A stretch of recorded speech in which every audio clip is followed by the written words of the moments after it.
Welcome to Biztech's Community Conversation Show, the show where we engage community leaders to understand and highlight issues facing the broader community.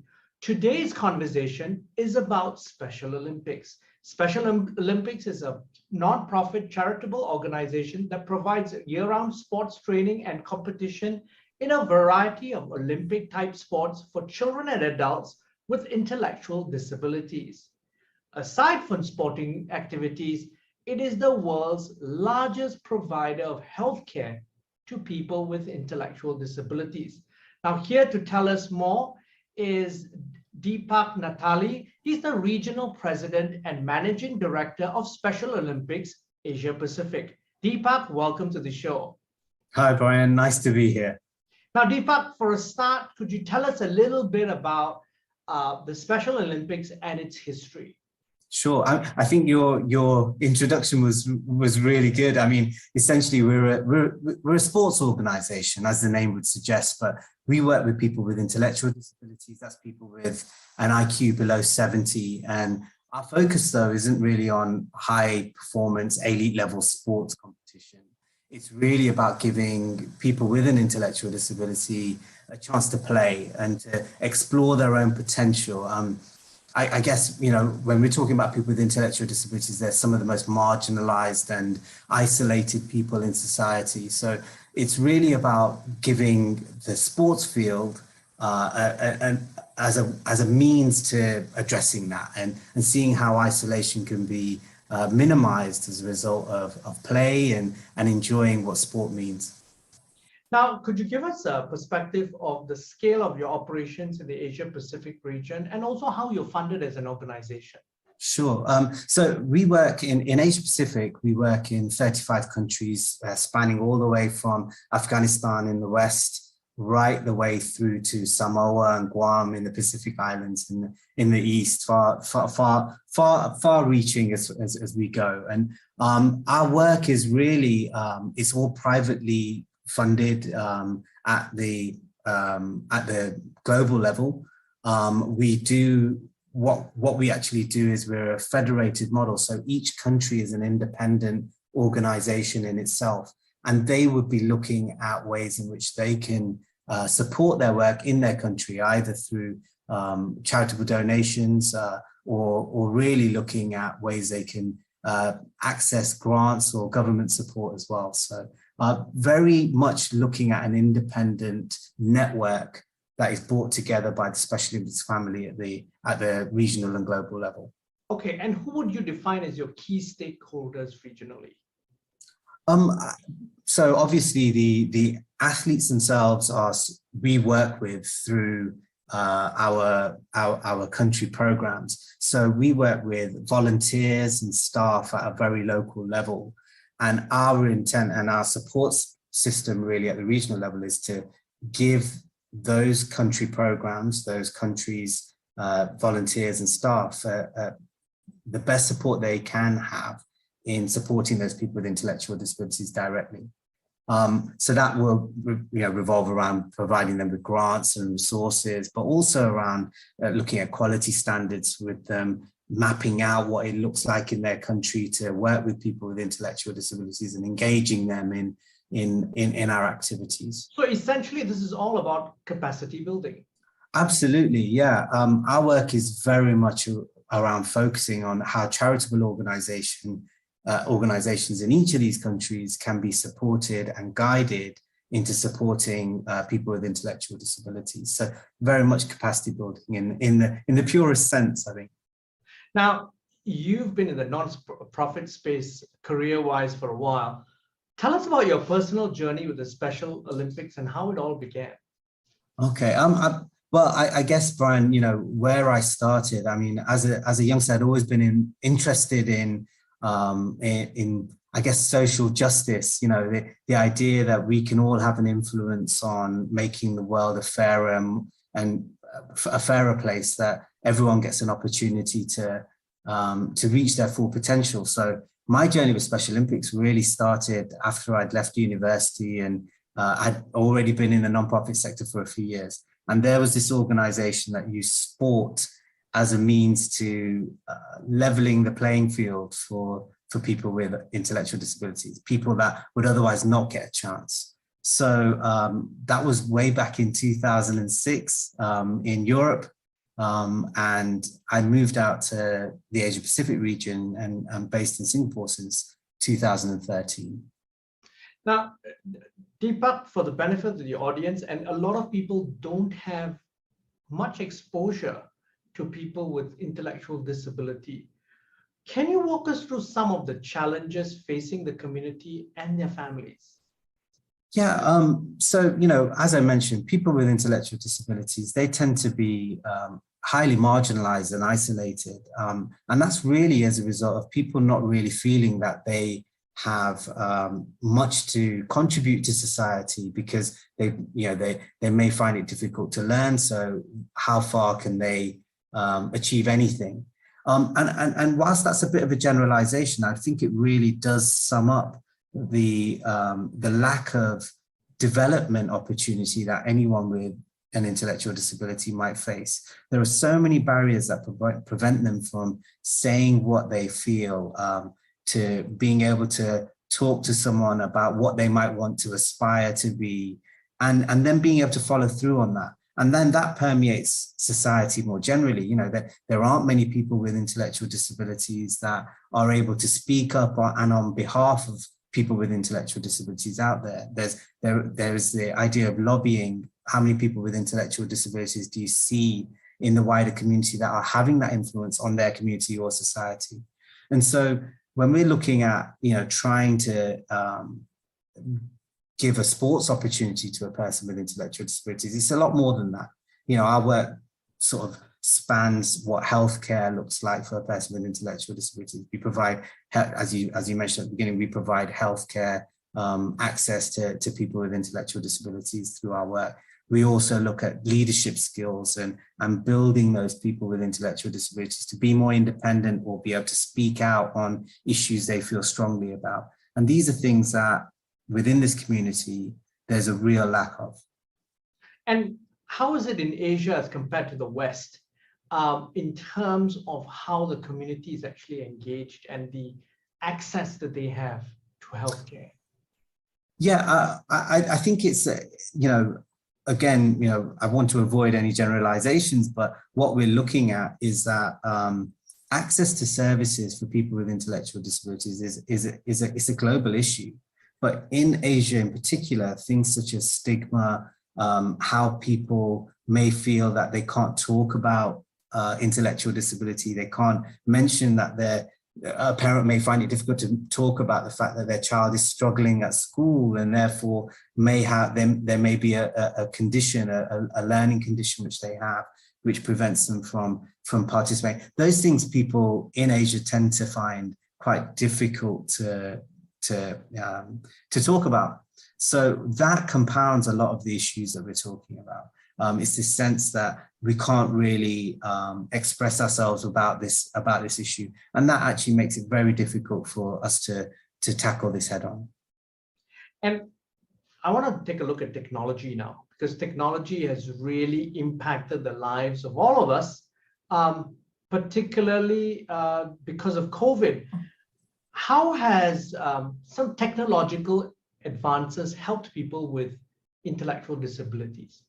Yeah, well, you know, perhaps to start by saying, you know, technology has obviously always played a vital role in making the non-profit sector more efficient. You know, there's the idea that the non-profits have always needed to look at what makes things a lot easier and effective in terms of how we utilize our funding or things like that. Now, those types of things, technology has always played a role in, and I think continue to do so today. But, you know, COVID has shown us that there's really a part to play for technology in making sure that our beneficiaries can access support services, can make the most out of being socially isolated or unable to interact with others in ways that we would never have seen before. So for us, you know, we've looked at a variety of different campaigns and uses of technology to make sure that in these difficult times, when we know that people with intellectual disabilities have always been so marginalized anyway, for them to have an opportunity to still access and perhaps more frequently interact with Special Olympics through technology has been incredibly important. Could you share some examples of some of the stuff that you're doing? One example that springs specifically to mind is an app we've created. Well, sorry, it's not an app. It's actually a system whereby people can, through a smartphone, access information on COVID-19. And the great thing is it's not an app. It's actually through a browser. So they can swipe through very simple information on what COVID-19 is, how to stay safe, what it means to be vaccinated. And all of this is done in a very simplified format that someone with intellectual disabilities wouldn't be overwhelmed by or could easily browse through at their own pace. At the same time, we've been looking at ways to raise awareness of our message. And we would have traditionally done that through sports events, right? We would have usually been out in the community, waving the banner, telling people this is Special Olympics. But now we have, we use social media so much more effectively in telling people about what Special Olympics is, and the idea that, we can elevate what Special Olympics stands for, not by simply telling people face to face, but really using the World Wide Web to tell stories of people with intellectual disabilities. We have a site called Human Race, where you can go and read stories and experiences, personal experiences of people with ID and their experience of Special Olympics as well. We have a campaign at the moment running called Walk Through Inclusion, which is really about people with intellectual disabilities, celebrating what children with intellectual disabilities are able to achieve when given the opportunity. If I may, Brian, I'd just say with regard to that, you're talking about people with, when a child is born with intellectual disabilities, the chances of that their parents being told, well, your child's unfortunately not going to be able to achieve very much. That already sets a level of expectation. Yeah. So our work trying to generate awareness that you don't have to settle for that as a parent. Given the opportunity, obviously you can push the boundaries and they can learn just like everyone else, right? Exactly. It's something that you have to give a person opportunity to do, and it's about them reaching their full potential, and it's their potential. It's not about the standards we set as society. It's about what are they going to be able to achieve, and that for a person with intellectual disabilities is unfortunately something that they don't always get a chance to do. Okay, so, because again, it's a very individual, because they have different levels of intellectual capability.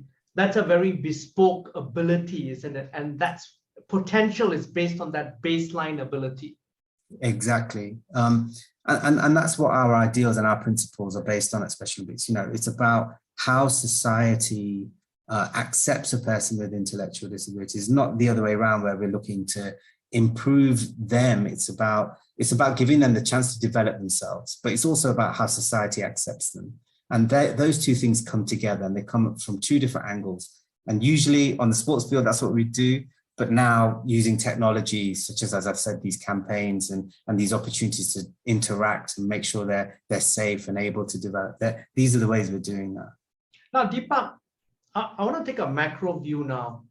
And with a blank sheet of paper, what do you think we can do as society, businesses, and governments to really create a more inclusive environment for persons with intellectual disabilities, particularly from a healthcare access perspective? Yeah. So, there are so many levels to that, Brian. There's the local community level. And I talk about this from, I'll give you a good example. We ran a Healthy Communities event quite recently. And what that is Healthy Communities is really our way of engaging the local community. And by that, I mean hospitals, doctors, healthcare workers in Special Olympics to sensitize them to working with people with intellectual disabilities. And at that community level, there are a series of things we can do. We appeal to healthcare workers to find out more about how to work with a person with intellectual disabilities, how to treat them when they come to your surgery or to receive treatment from you, because there are subtle things in that which we might want to acknowledge. At the same time, it's about looking at policy within a hospital. How do you work with how do you recognize a person with intellectual disabilities when they walk through your door? And then, on the wider level, it's about governments really acknowledging, ministries of health really acknowledging what they can do to support this marginalized community.